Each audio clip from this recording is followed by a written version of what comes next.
So maybe I will start with some quite long-winded introduction. At first, I would like to clarify, on the way here, I stopped at Maui and I met one local Caucasian American. And when I told him Buddha's teaching, he didn't understand what I meant. Do you understand Buddha's teaching? He didn't understand this Buddha's, but because American pronunciation, I think, is Buddha, something like that. And I pronounce it as it is standard in Sri Lanka, Buddha. Right? Buddha. I think Indians don't have problem with understanding it because Pali language is very is close relative to Hindi and many other Indian languages. So yeah, that for them it's not problem, but I suspect for some Americans it could be problem to understand. So you understand this because I'm going to use it quite often. I normally don't use words Buddhism and Buddhist because Buddha didn't teach Buddhism. Buddhism is British invention in the similar way as Hinduism is, Anyway, it doesn't matter.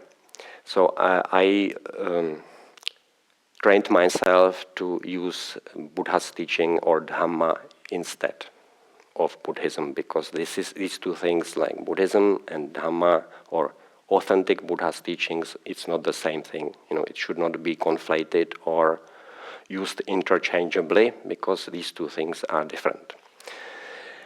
So, so this general long-winded introduction is aimed at helping you to understand how it happens that the Dhamma or teaching about reality appears in the world and how it is completely natural for the Dhamma eventually to disappear. So we know this from, I think, in Digha Nikaya, the first collection of Buddha's discourses. The Buddha described there are some descriptions of, I would say, cosmology. Buddha's cosmology, or of how worlds develop. Most of the time, one more question from you. How many of you believe that rebirth exists, that there is rebirth? Some people are doubtful about it, some people are not. Okay, that's normal. Yeah. To those who are doubtful, I recommend to check 70 years of research at University of Virginia. I think this research proves quite without a doubt that there is a rebirth. This psychiatrist, Professor Jan Stevenson, collected about 3,000 records of children remembering past lives. Some of these memories can be verified. One can go into historical records and can actually check that this person existed in the past. And some facts can be verified. So I would say it's not hard science evidence, but it supports this idea of rebirth so strongly that I think people who can open their minds to this thing, I think for them it's quite easy to accept that there is rebirth. Because without rebirth, actually Buddha's teachings would not make sense and would not be needed, basically. All right, so in Digha Nikaya, in this collection, there are a few suttas where Buddha describes how the world, how it is in the world and how Dhamma arises. Most of the time in this universe, which is universe of not just matter but also the mind, the consciousness, mind is part of the reality. In this world of mind and matter, most of the time, the true nature of life or existence is not known, right? People are just believing in various things like God, Creator, and so on, and they keep being reborn without any beginning. Buddha said there is no beginning, and if they don't know the Dhamma, this round of rebirths continues infinitely. But it's in the nature of this universe that from time to time someone exceptional, very exceptional, realizes the truth. That's the discovery of the Dhamma, and this person is then called Buddha, its title, right? This last historical person who attained this enlightenment was Siddhartha Gautama in India about 25 centuries ago. And he himself mentioned 6 previous Buddhas. And first 1 or 2 were 92 eons ago, right?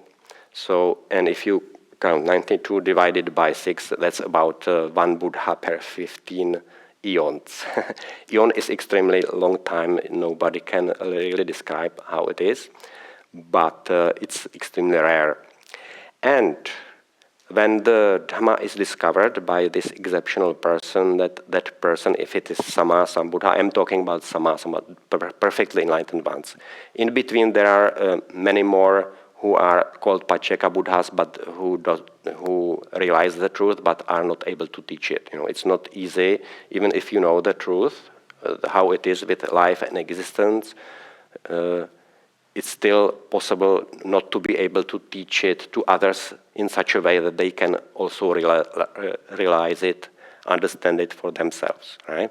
So these are these Pacceka Buddhas or silent Buddhas are much more common, but because they don't start teaching, they don't enter history, and we don't know about them unless Pacceka Buddha, real, perfectly enlightened Buddha mentions them.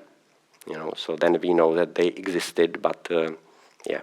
So I disregard these, but these Pacceka Buddhas, Samma Sambuddhas, perfectly enlightened ones, are much more rare, and they are capable of teaching the Dhamma to others effectively enough.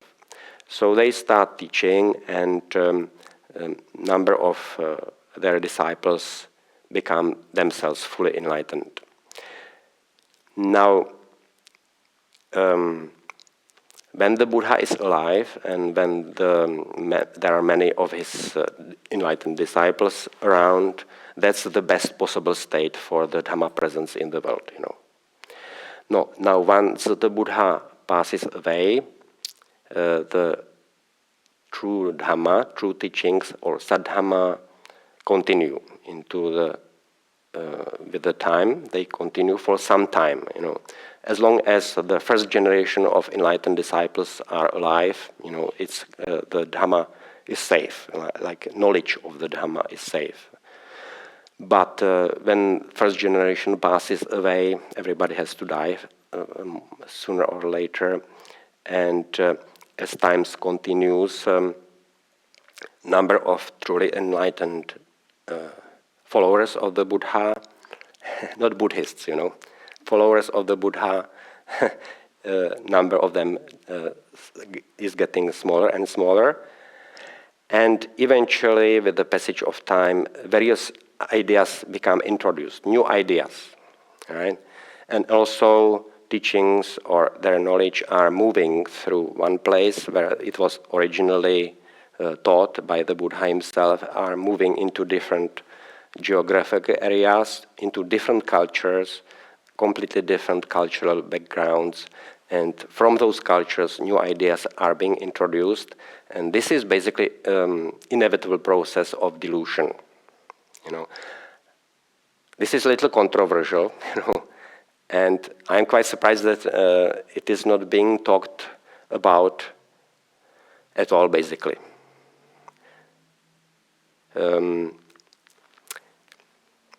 So new ideas are introduced, and old ideas which were taught by the Buddha are gradually, through slight incremental changes in understanding or maybe changing of the wording, or which is not preventable. You know, this is a completely natural process.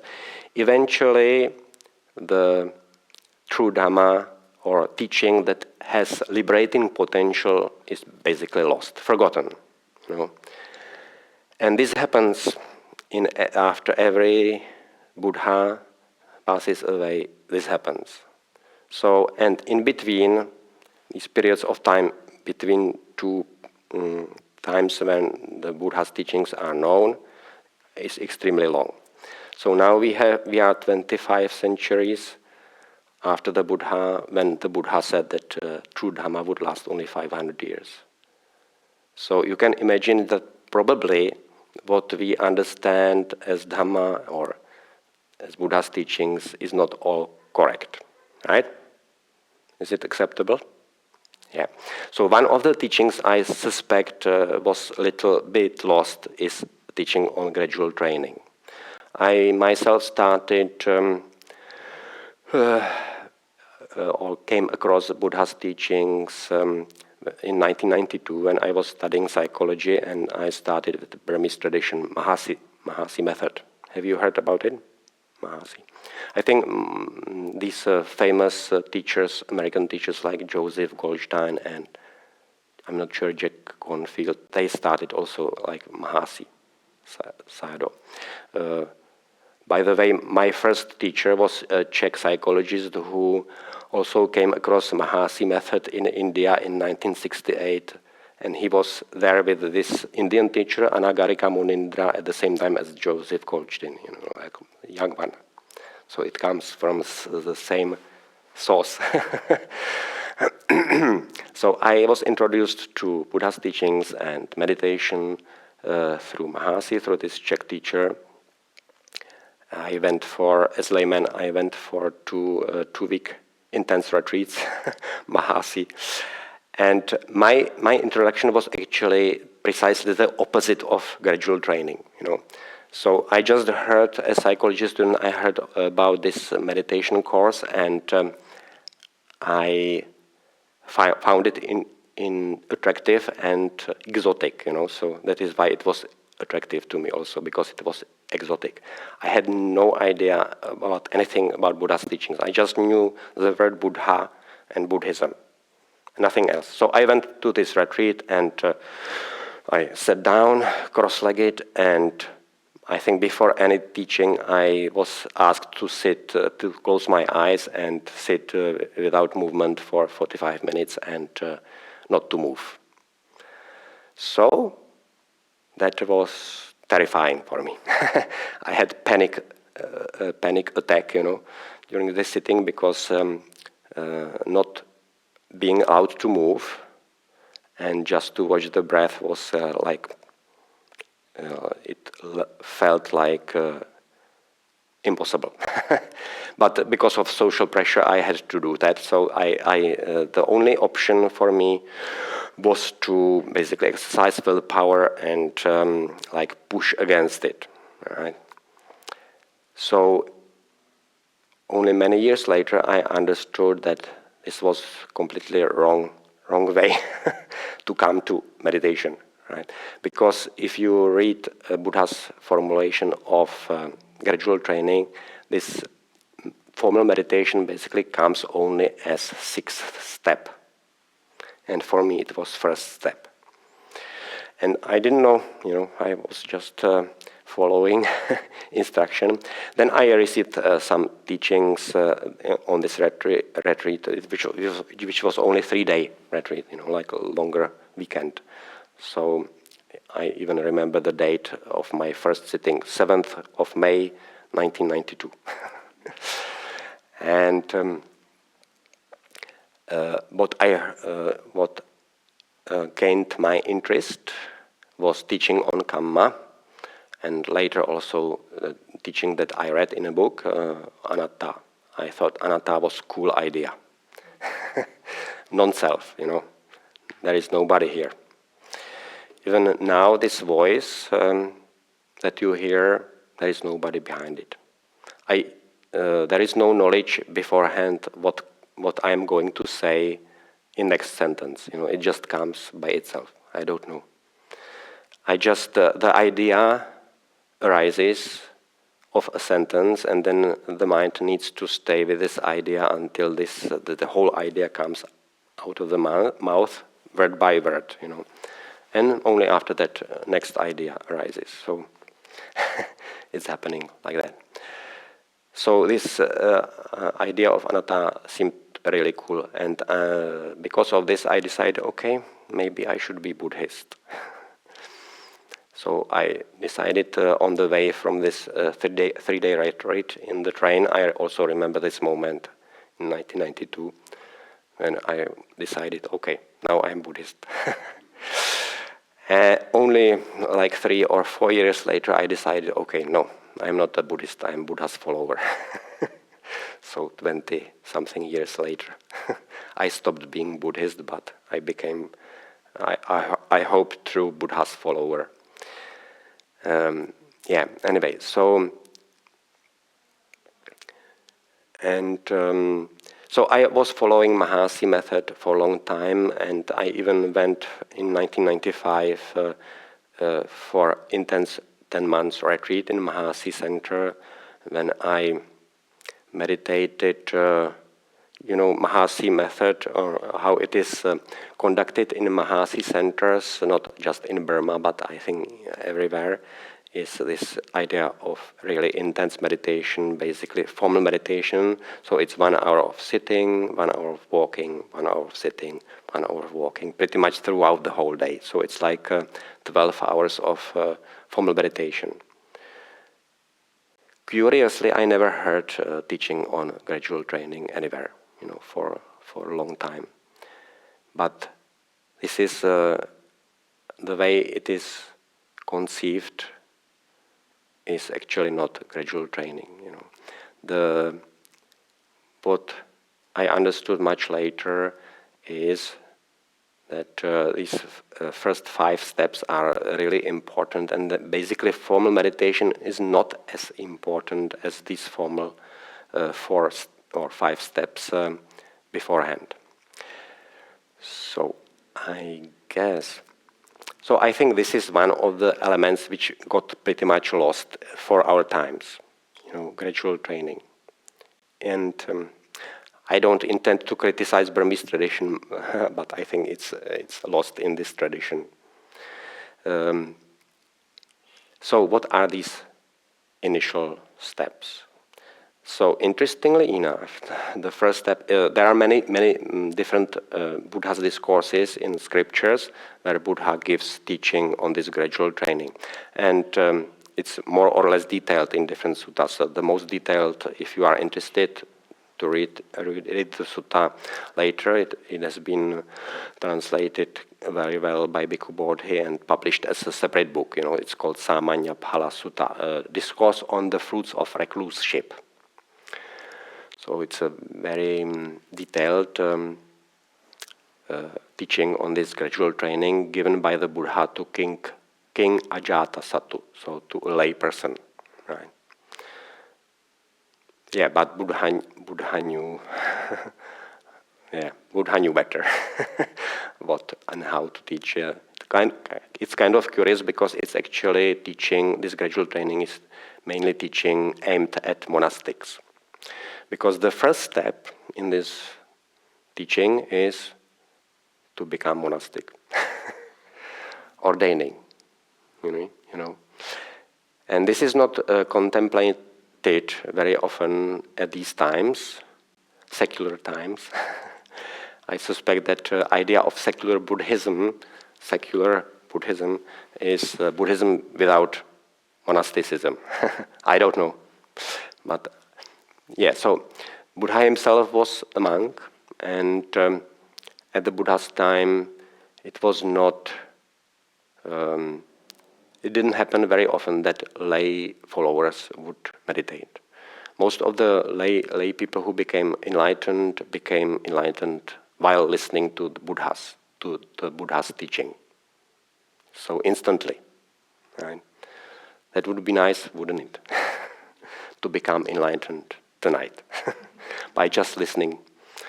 Well, I'm not Buddha. So, at any rate, it is also a nature of reality of the universe that when this exceptional person appears in the world and becomes Sambuddha, it's kind of nature that many beings also are reborn there who are ready, to accept.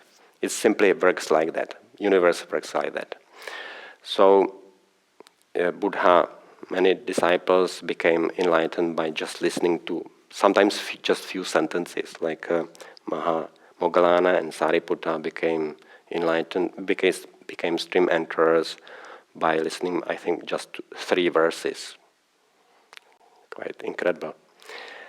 And also many lay people became enlightened like that. But how does it happen that people become instantly enlightened by just listening to someone teaching the Dhamma? How? Why does it happen to them and not to us? Any idea? Yeah, exactly. They were born as prodigies, meditation prodigies, How prodigies happen, it's because of very natural explanation is that they have practiced that kind of thing in which they are prodigies in past lives. So even piano or violin prodigies, it happens because they already have these skills in them from the past. Similarly with meditation, people who had practiced gradual training, the whole training, in the past, they are ready. So it can happen for them as that quickly. So if any one of you is like that, you can have chance. But most of us are not, Definitely I was not. But I think I had some. I believe I had been a monk before in past lives, because when I went to Burma for the first time in 1995 to practice Mahasi's, this 10 months intense retreat in Mahasi Center, I did take temporary ordination, and from the first moment I put on robes, it felt completely natural to me, It was like coming home. So I believe I was monk, but I don't consider myself meditation prodigy like from the beginning, right? I had a difficult time from the first sitting, and it took a long time for me to get used to cross-legged sitting and to overcome this panic because of not being allowed to move in the sitting. That took some time. Not everybody has these kind of difficulties. I remember my good friend in Prague. I introduced her to meditation, and she could sit cross-legged without moving for 90 minutes from the beginning.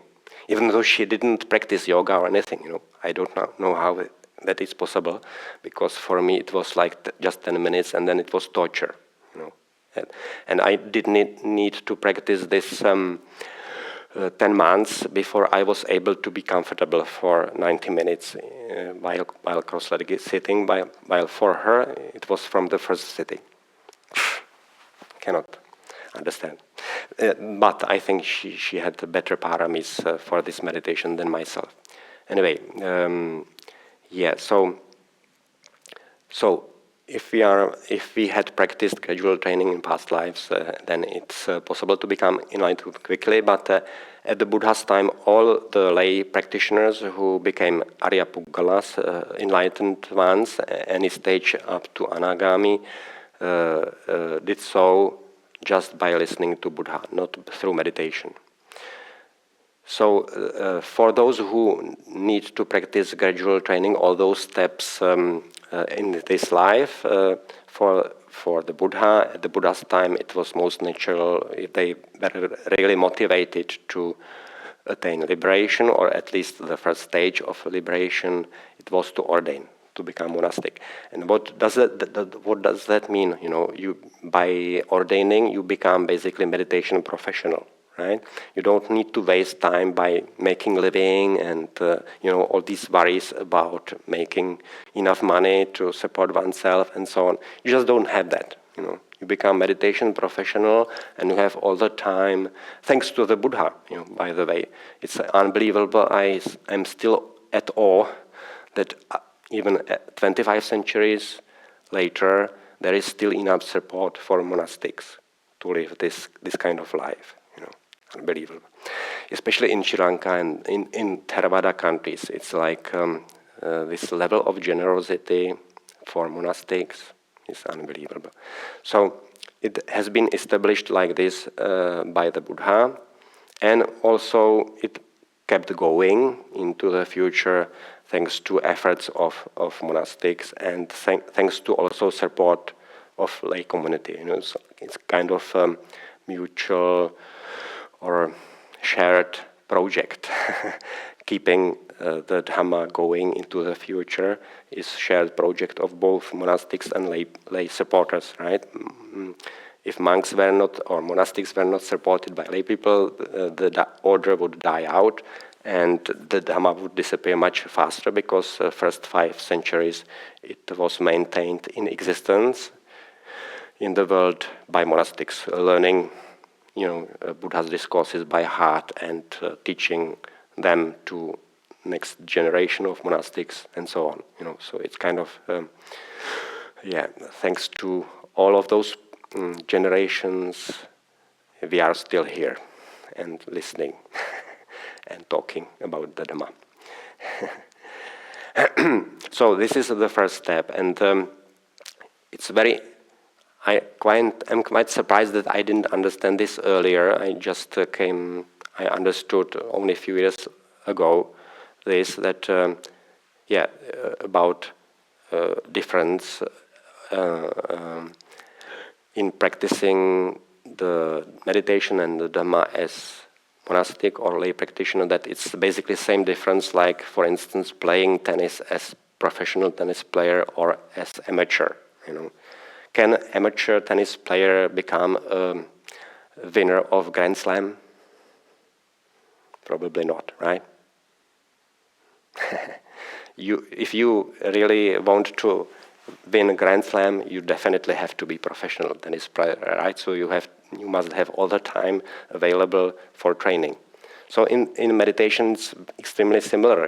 If you are really intent on really enlightenment, then why not to become monastic, right?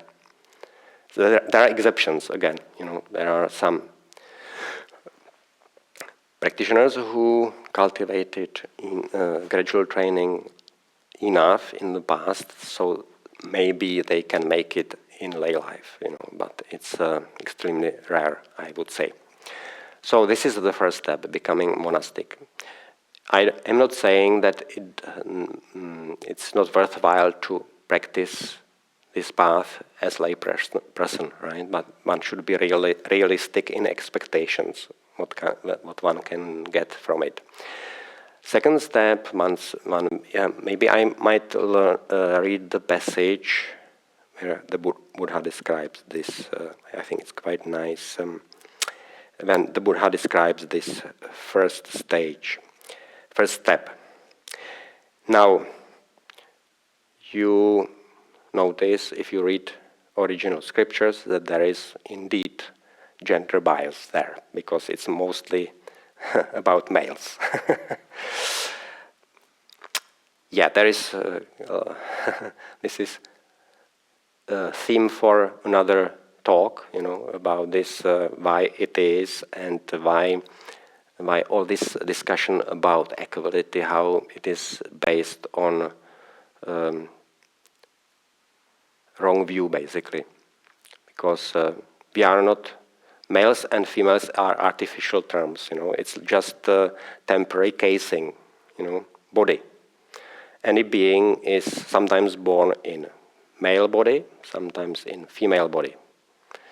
When a being is born in female body, at the beginning, this sets framework or limits to what karma can bring result within this frame, right?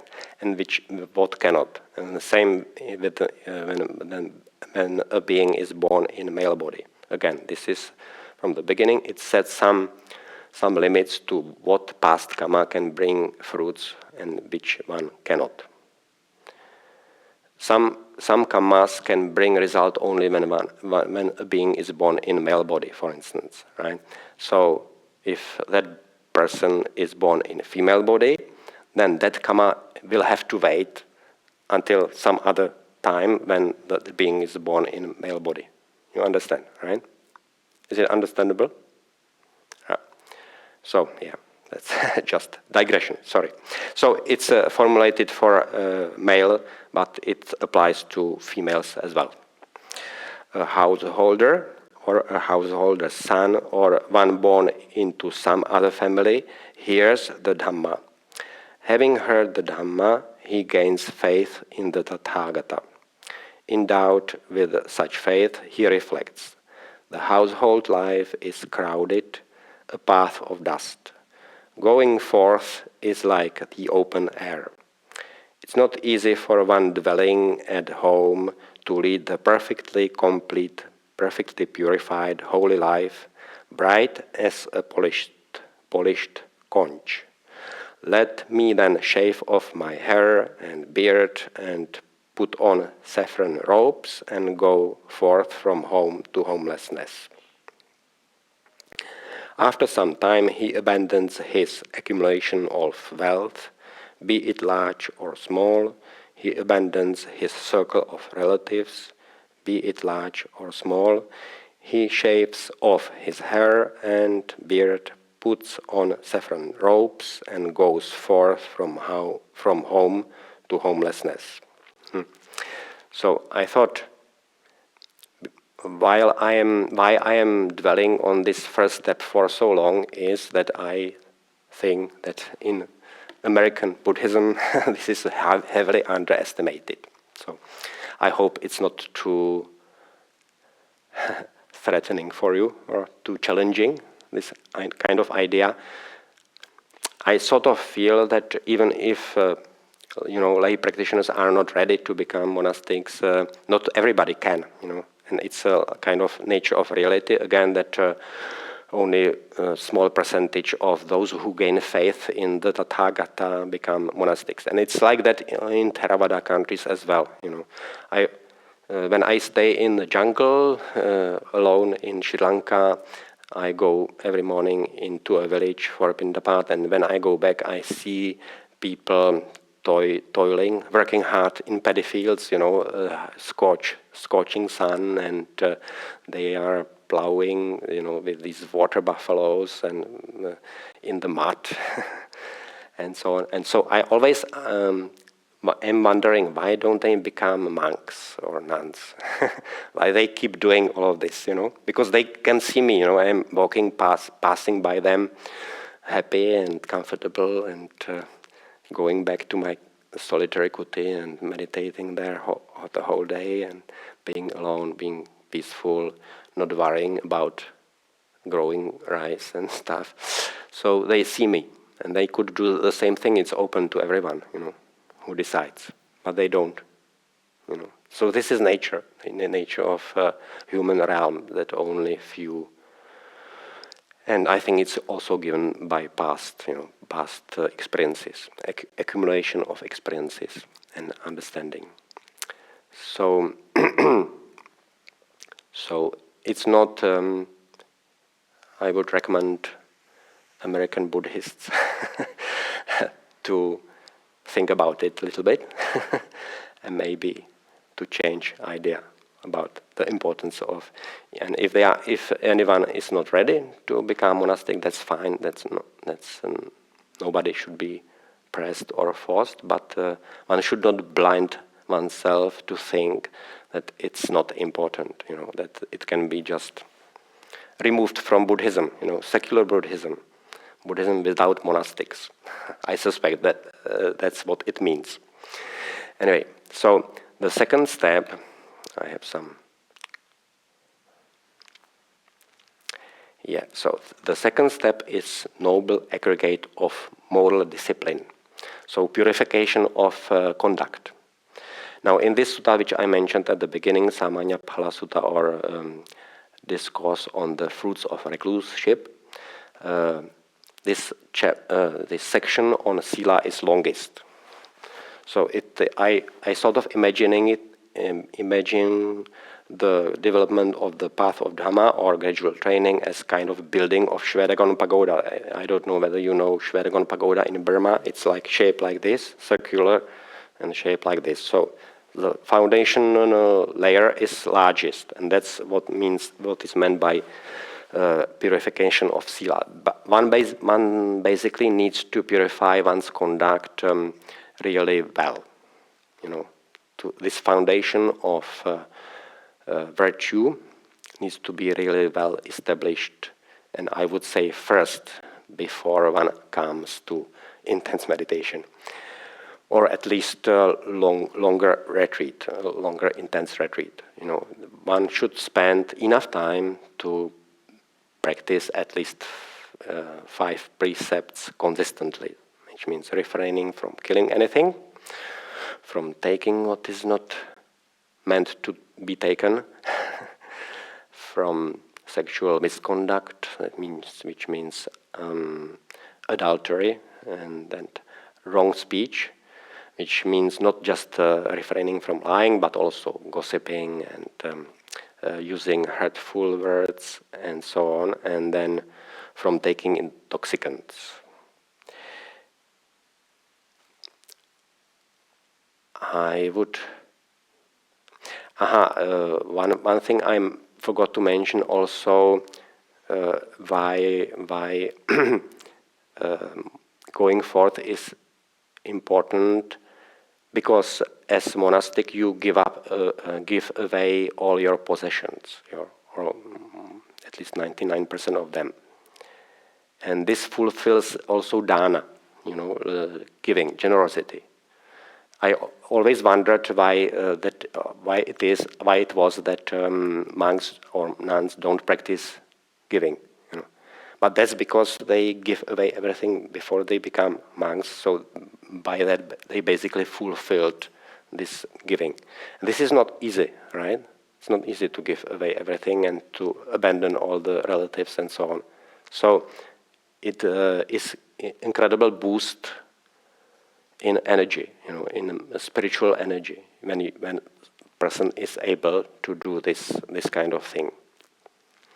Yeah. Anyway, so this first steps basically fulfills also the dana.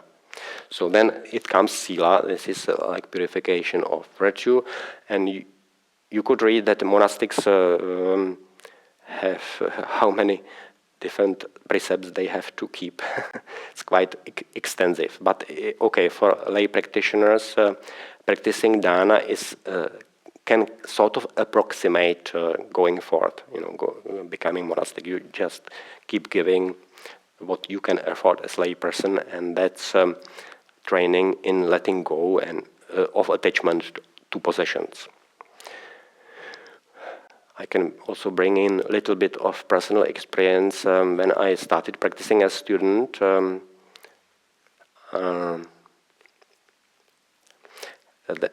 at that time also there was the Prague Buddhist Center started in the very center of the Prague, and I began to attend meditation sessions, and there was a donation box there also for support of the center.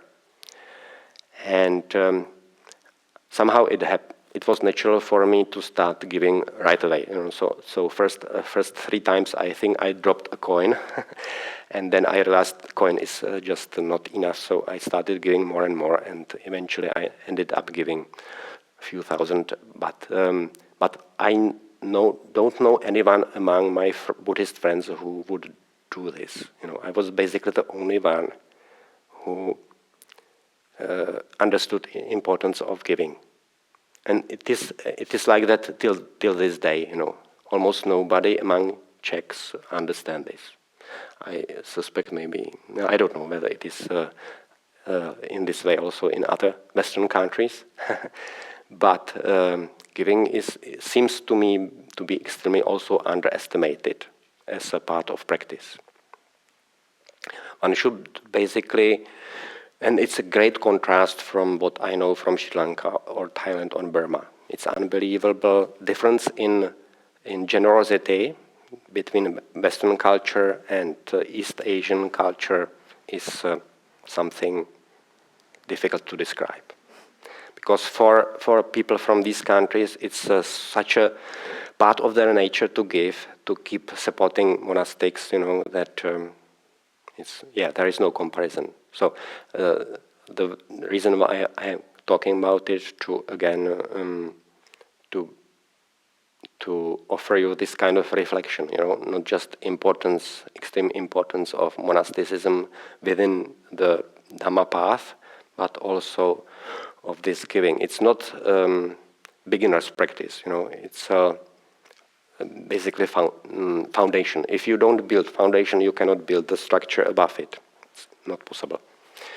So people who start, like myself, with intense meditation without doing anything before, it's like trying to start building this Shvedagonu pagoda from this part, like building the structure in the mid-air. It just doesn't work. Yeah. So purification of sila, it's also quite a large part of the practice, a foundational part, and if it's not fulfilled, the intense meditation can reach only a little far. So also it can be also imagined like trying to build this.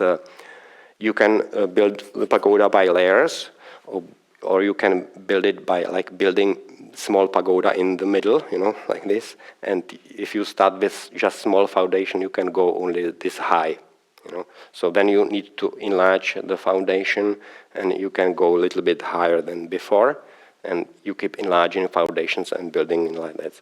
So a little bit we may imagine to start just with meditation and without practicing all these steps before is like trying to build this pagoda on a small foundation. So it can go a little bit up, but only to a certain limit, and then you feel stuck in meditation. And you keep meditating, and it doesn't go anywhere. So you need to go back and start enlarging the foundation.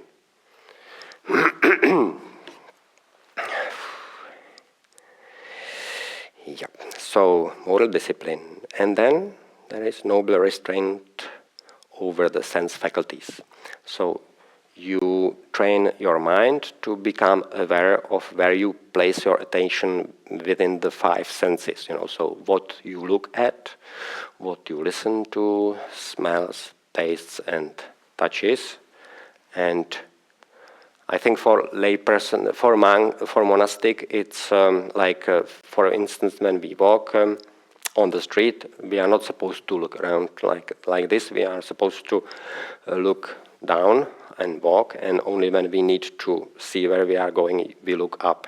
So that's the strict way of practicing this. For lay people, it's I think pretty much good if they just become aware of where they are looking. So if you can become aware before you look somewhere, so of this intention, and you do it with mindfulness, and you know where you are looking, and then response, that the mind responds on this object you are looking at with craving or with ill will. And if sometimes from time to time, if you know that you intend to look somewhere and it is connected with desire, sometimes you can try to say no, so not to look there. So this is kind of interesting practice, and you can watch how the mind feels afterwards. When you say no to a tendency to look some desirable object, and then you look how you feel afterwards. If you do this repeatedly, you probably notice some greater peace maybe in the heart. So this is third step is noble restraint over the sense faculties. And then there is so-called noble mindfulness and clear comprehension. Now, if you read exactly the instruction, how it is taught by the Buddha, then you would know that this is what we normally call mindfulness in daily activities. So you train yourself to be fully aware of what you are doing. Normally, when we do something out of habits, we do it quite well, but while we are doing it, we are thinking about something else. It's completely possible, right? The mind is programmed like this. I had a friend when I worked as journalist. He was a photojournalist, so we once went by car. He was driving, and he said it was completely possible for him to drive through the whole Prague. So it's capital. So it's lots of cars, traffic lights, and so on. And he was able to drive through the whole Prague, and only at the end he realized he was at the end, and he had no idea how he get there. He was completely lost in his thoughts. So this is opposite of mindfulness in daily activities. So we are trying to prevent this by making effort to, whenever we are doing something, to be completely fully with it and to be completely aware of it, what we are doing. And one way to make oneself confident that one is there is if mind remains silent. If mind keeps thinking something while doing something, then we are not there. So if we are doing something while mind is silent, while there is no thinking, then that's probably correct. So this is noble mindfulness and clear comprehension. And the fifth step is noble contentment. So this is being content with what one has, not to keep buying things when you already have what you need. For monastics, it's a contentment with 4 requisites, which means with the food which we get on alms round, with the robes, just standard practice would be just to have 3 pieces of this kind of bed sheet, and with lodgings. I spent a few years in kutis, in huts in central part of Sri Lanka, which had only 3 walls, small kuti, small hut with 3 walls made of mud and some roof, and that was more than enough for me. So the contentment with whatever lodging we get, and contentment with medicinal requisites when we fall sick. So whatever we can get, we are supposed to be content with it. For lay practitioners, simply not to indulge in shopping, I would say, And if we have car which works, there is no need to buy a new car, as long as it works. My father had an old Skoda car for 24 years, I think. But that was in the past, during communism. But I think my brother, this car which he had for quite a few years until someone crashed into them, so they had to buy a new car. But there is no need to change car every 4 or 5 years, I think. And similar with all other things, you just, as long as it is working, you just keep to it. Noble contentment. And only after that it comes to intense meditation. So that's how Buddha describes it, that I wonder whether I have quotation here or not. Here it is. So I will read how Buddha describes this 6th step, which is intense meditation only now. Endowed with this noble aggregate of moral discipline, this noble restraint over the sense faculties, one should be endowed with it before the meditation.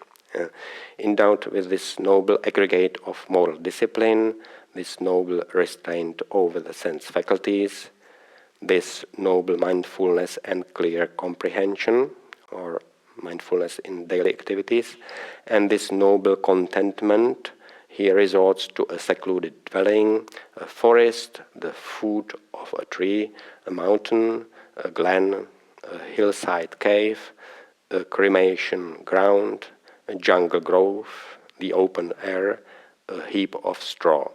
After returning from his alms round, following his meals, he sits down, crosses his legs, holds his body erect, and sets up mindfulness before him. Having abandoned covetousness for the world, he dwells with a mind free from covetousness. He purifies his mind from covetousness. So all this passage is about abandoning five hindrances. So that's how intense meditation starts.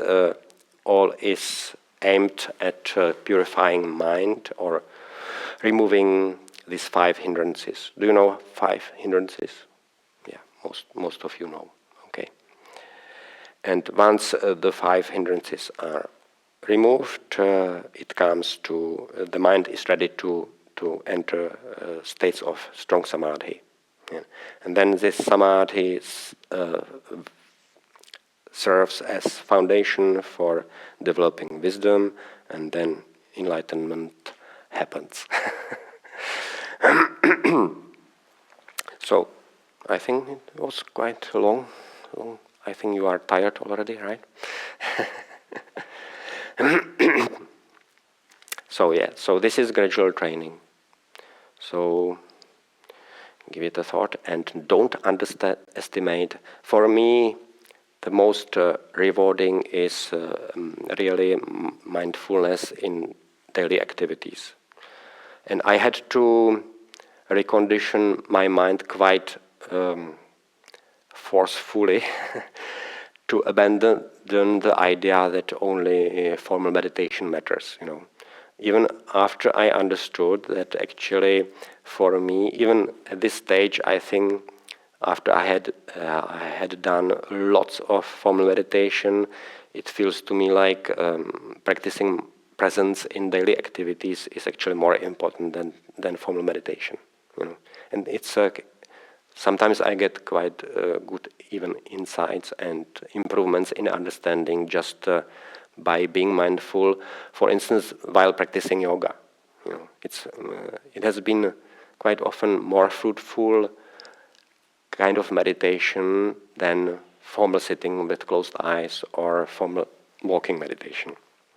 And so don't underestimate it. It's much better if this stage is well developed before actually the putting too much stress or emphasis on formal meditation, formal sitting, and so on.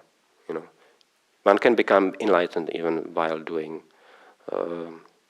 practicing mindfulness in daily activities. And one little teaching I might offer for your reflection is the idea about what actually mindfulness is. In Pali language, in this original language, it's sati. Sati. Do you know what sati actually means? It's not mindfulness. Yeah, memory, remembering. And I'm quite kind of surprised why nobody gives much thought about to this fact that actually sati is not mindfulness but memory. How is English word mindfulness connected to memory? So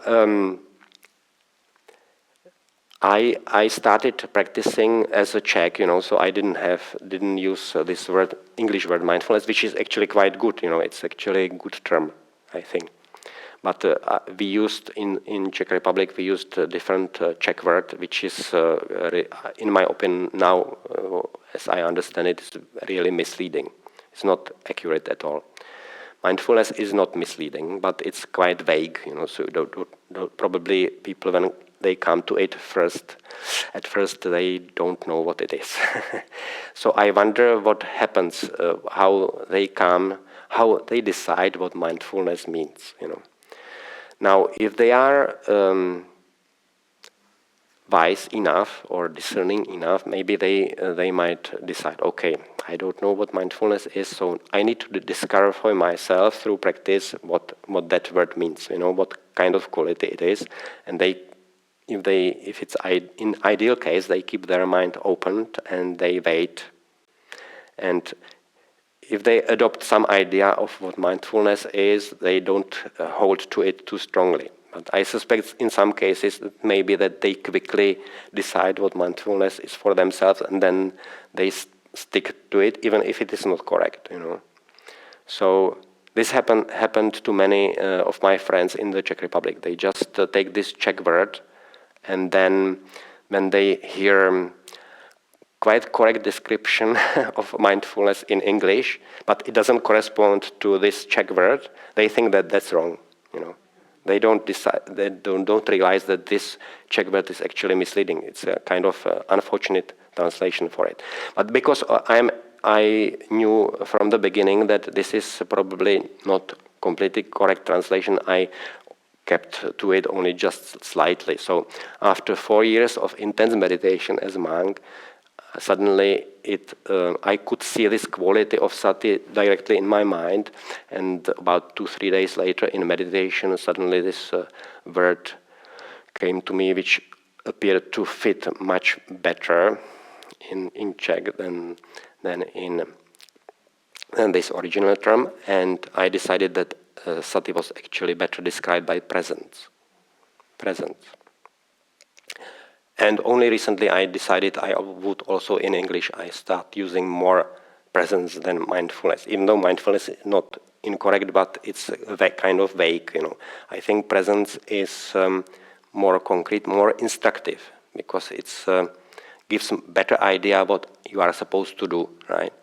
So when you are practicing sati in daily activities, it feels like you are present when you know fully what you are doing. It's like presence.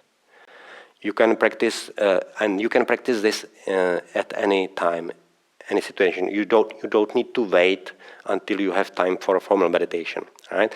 So, and what is only needed to develop this faculty, you basically need to remember to be present. So this is how it is connected with memory.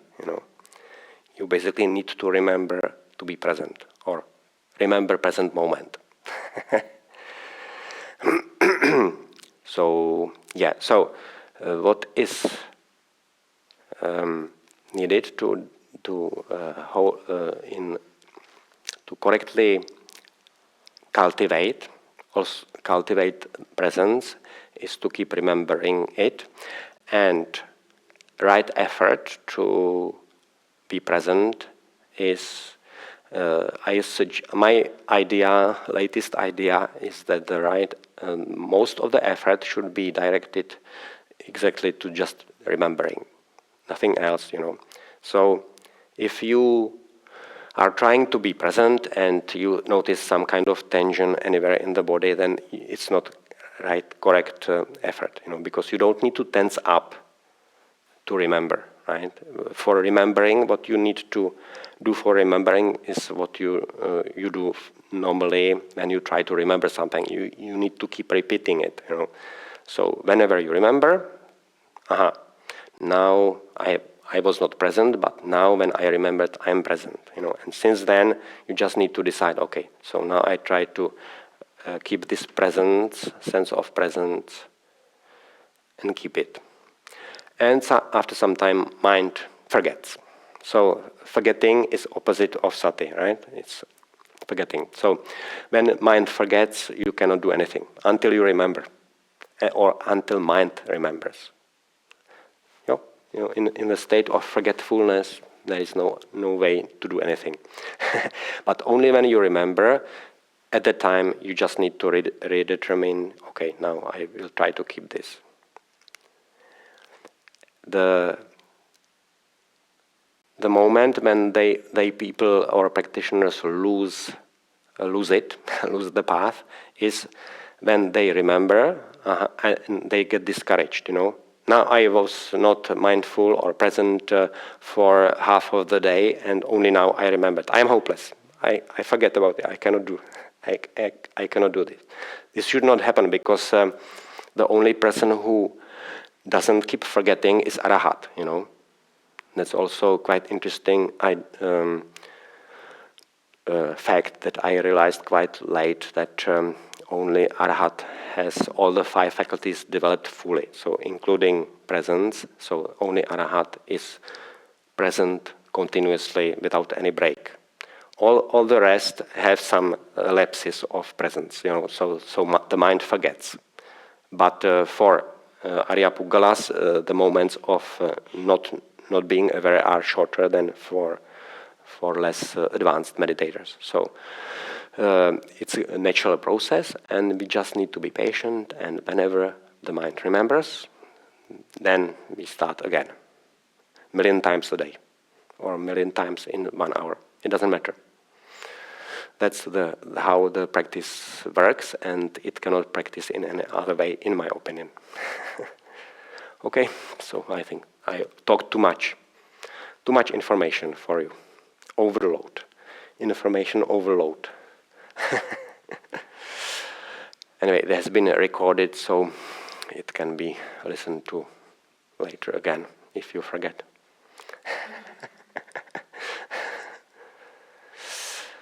So, I guess now is time for questions. You use the mic because it's recorded, as Bhante said, and also people online won't be able to hear your questions if you don't speak into the microphone. So raise your hand, and I'll bring over the microphone. Anybody have questions for Bhante?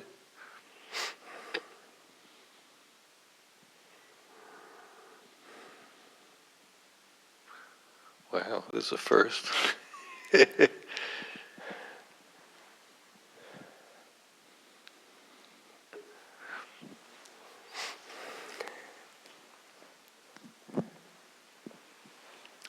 Thank you very much for the talk today, Bhante. I was curious, I heard once, this was from Luangpur Ganha, I heard him say that there are, I forget how many thousand rules that monastics have to follow. Many thousands, yeah. We usually only hear of maybe, I don't know, some 200 or something of that sort. 220, yeah.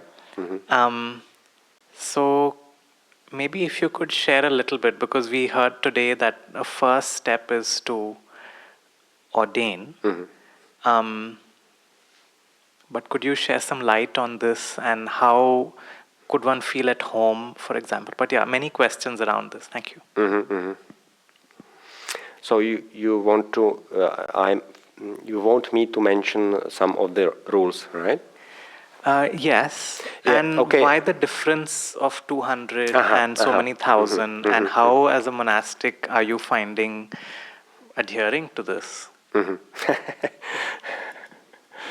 Yeah, nobody can know all the rules, But yeah, the 220 are, it's usually said 227, but actually the last 7 are not rules, but procedures for settling disputes, So it's, I think, 220 rules of conduct. So these are most basic, and every monastic or bhikkhu should adhere to them.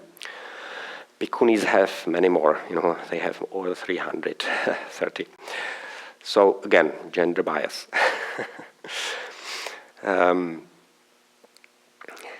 Yeah, so these 220 are the most basic, and everybody should adhere to them. When I asked my Upajayo, Bauksado, who is also Charlotte Catherine's teacher, right? So I asked him about this, why is it just 220 rules recited at Patimokkha on full moon and new moon, and all these other rules, are they not important also? And he said, no, they are also important. We should keep all of them. So first of all, nobody is expected to be perfect. Even monastics are not expected to be perfect. So keeping those 220 rules is not so difficult once you learn them. And yeah, anyway, and it's a path, progress. So we keep learning about different rules, other minor rules along the way, and when we learn this rule, we also adopt it. And it's a lifelong process, So the rules you don't know about and which are not part of Patimokkha, you don't keep them. You don't know about it, but once you learn the rule, you take it up. But many of those minor rules in the scriptures are not so much relevant for our times. Sometimes even in Patimokkha some rules never come into effect. Like monk should not enter a king's bedroom, without announcement or something. So, yeah, some of the rules are simply dated and don't apply to our times. And sometimes many of the rules you never encounter a situation in which you would need that rule, or you could apply it. So, yeah, it's not so terribly strict, or and many of those minor rules is just a minor offense. So you clear yourself if you fall into offense by telling about it to another monk, and that's it. So it's not so difficult as it appears on the surface. Yeah, the most important rules, as you probably know, are these 4 parajikas, which every monk is supposed to learn during ordination ceremony to make sure that he doesn't break them. So it's not committing sexual intercourse with any being, not stealing, not killing a human being intentionally, and not falsely claiming attainment of superhuman state, like enlightenment or jhanas or psychic powers. But interestingly enough, it's quite possible to fall into any of these parajikas quite innocently without knowing, even after years. It happens. It happened to me. It's kind of interesting that I almost fell into all 4 of them without knowing. And something always saved me, For instance, when I was, this is quite interesting, it's not the only case where generosity saved me from something, but when I was first ordained in Burma in Mahasi Center on this retreat, during meditation there was not much chance to commit anything or transgress, because it's formal meditation, so you don't have chance to act against the rules. But I was not told by anyone how to correctly disrobe. There is a certain procedure for disrobing to count as real disrobing. It's not just taking off robes, which is what I thought. I took this English word disrobe, so I thought just taking off robe is act of disrobing. So I did that, and I thought I was layman. But that was not the case. I was still a monk without knowing about it, and if I could have fallen into parajika because of that. You go back to lay life. I was married, by the way, so when I went back to my country, to Prague, I reunited with my wife and so on. But fortunately, I had these 2 sets of robes which I became really attached to, and I was fighting with myself, with this attachment. I thought, should I take them back to the Czech Republic with me or not? They were really after 10 months of use, and I had to wash them every day because of lots of sweating and heat in Burma, hot season. It was terrible. But after washing them they were really pleasant, like cotton, washed. And the color, I became really, I fell in love with the color of them. As it was faded, so one of the set of robes was really this beautiful reddish brown, and the other one was more brownish brown. But really, I was really sensually attached to those robes. So I was fighting myself with thinking, okay, that they will be lying in a wardrobe without being used, and bugs will eat them and mold will. So eventually, my better self won, and I decided to give those robes to my friend, older Czech monk who was living nearby. So I washed them nicely, folded them beautifully, and I went to see him in Mahasi training school, which meant I had to travel by public buses. So it was really painful. But I did it, and when I was giving him the robes, he had me say the correct thing. The correct act of disrobing is that you say, "I am not a monk anymore," and you mean it, and the person has to understand. So the person has to speak that language. So he basically forced me to say the right thing, so I was correctly disrobed. If I didn't win this fight over my attachment for robes, I would not be able to ordain again. And something similar happened with all other three rules, I didn't advise my poor grandmother, who was suffering terribly at the age of 87. She fell sick for the first time after 50 years. She never went to see doctor, for 50 years. She was incredibly healthy, but at the age of 87, she fell sick after she had to wait for a train in the middle of the winter in temperatures minus 15 centigrade. How much is it Fahrenheit? It's something like 20 Fahrenheit. So she missed the train, and she waited in the middle of the night for another train for 3 hours in a waiting room, which was not heated. So after this experience, she fell sick, and she was suffering terribly. So I thought it was unlikely she would recover. So I thought I would advise her how to give up will to live, to shorten her suffering. And if she had followed and died as a result, I would also be parajika. But I didn't advise her, because she made me angry. I went to see her after 3 years of being monk. I visited my parents, and on that occasion I also visited her, and she was not happy about me being a monk. So she said something which didn't make me happy. So I didn't advise her.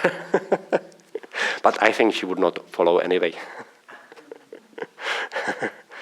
So yeah. So one needs to be one needs to study these 4 rules. They appear on the surface like simple to understand, but there are many subtle, nuances of them.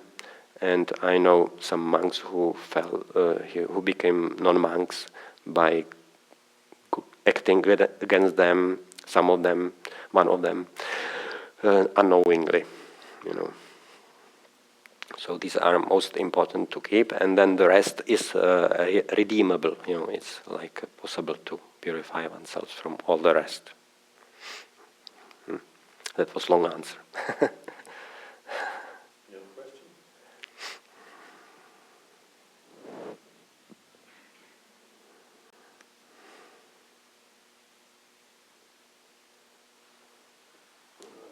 We have some questions online here. Uh-huh.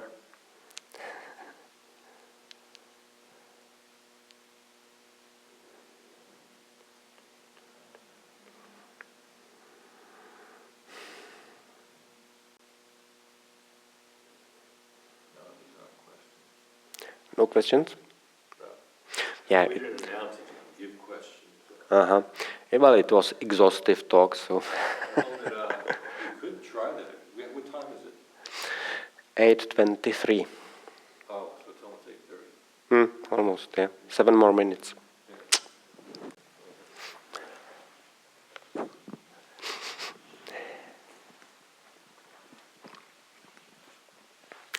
So I recommend you to give thought about maybe getting used to the word presence as meaning of sati as well.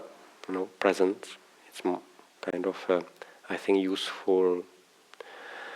When I decided this presence was the right term for me to understand sati, I was using it for myself in Czech, not in English, and only some years later I came across Eckhart Tolle. Do you know him?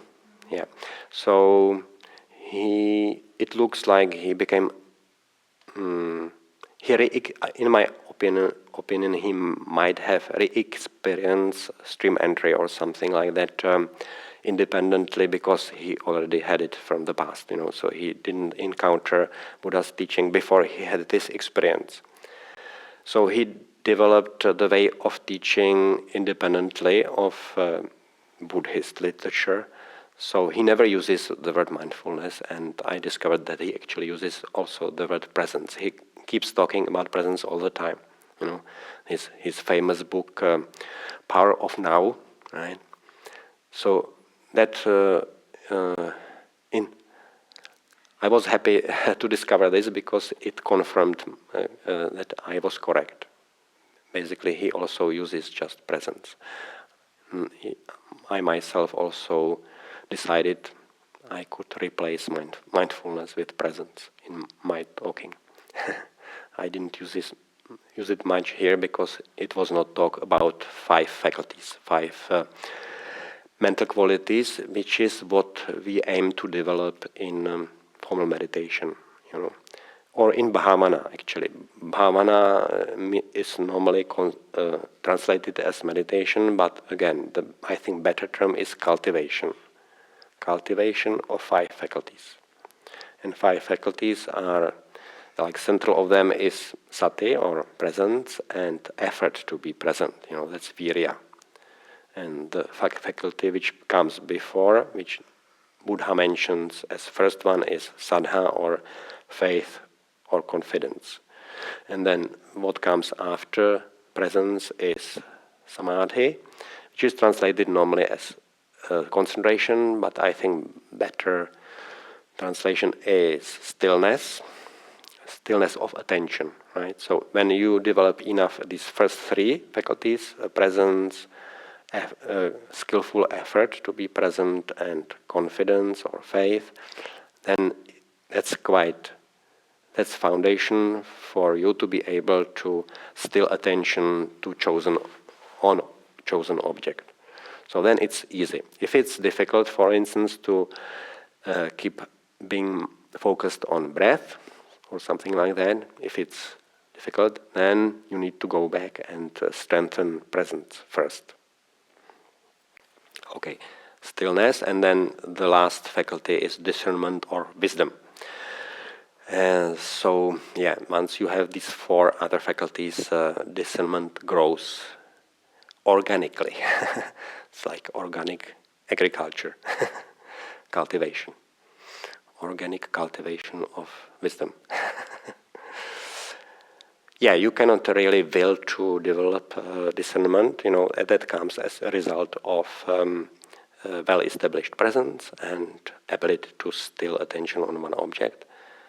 What you need to have good discernment of is to discern when you are present and when you are not. This is like beginning of discernment. When you are able to be sure that you are present. You see this quality of presence is there. That's beginning of discernment. So that was, I think, enough. Huh? Question, Ajahn. Okay.